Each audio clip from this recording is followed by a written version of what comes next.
မတို့ရေပါကမျောတို့ဈေးသွားတာလေးပါရှင်ဒါလေးရလေဝပါသားလေးပေါ့နော်ဝက်စီပဲလို့ပြောကြော်သားခြင်းဝယ်လာတာဒါလေးကအမဲခောက်ပါရှင်ဒါလေးကကျတော့ဝက်တိုင်းသားလေးဒါကတော့အမဲသားပါဘိုးဘိုသားနဲ့ပေါက်သားနဲ့ဒါလေးကတည့်သီးပုတ်စီလေးပါရှင်ဒါကတော့စက်သားလေးနည်းနည်းဒါကြတော့နှံယုံလူလေးပါဝက်နှံယုံလူလေးပါရှင်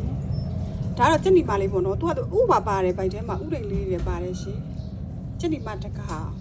ဒါကကြတော့ဝက်ဥပါဝက်ဥကဟိုကလေမောင်မြင့်လေ15လမ်းလားမသိဘူးအဲ့ဒါသူကြော်တယ်လို့မျိုးကြော်စားမလို့ပါဥကြိုတွေနဲ့ဥပွားတွေနဲ့ဝယ်လာပါရှင်ကျက်ဥလည်းပါတယ်အသီးရွက်ကဂျူးမြစ်တွေပါတယ်အရန်ဒီအသေးလေးတွေအစိမ်းလေးတွေတွေ့လို့ဝယ်လာတယ်ကြော်စားမယ်ရှင်ကျက်သွန်ဒီလည်းသေးသေးလေးတွေရေးသားလေးတွေတွေ့လို့ဝယ်လာတယ်မွေးငါးလေးထည့်ချက်မယ်နော်ဒါလေးကချစ်လို့ဝယ်လာတာကျက်သွန်ဒီကဘယ်ရင်မှမသွားရသေးဘူးအိမ်မှာမရှိဘူးဖြစ်နေဒီကနည်းနည်းဝယ်လာပါတယ်ဒါကပြည့်ရကတော့ကျမအိမ်မှာစိုက်ထားတဲ့ organic လေးပါရှင်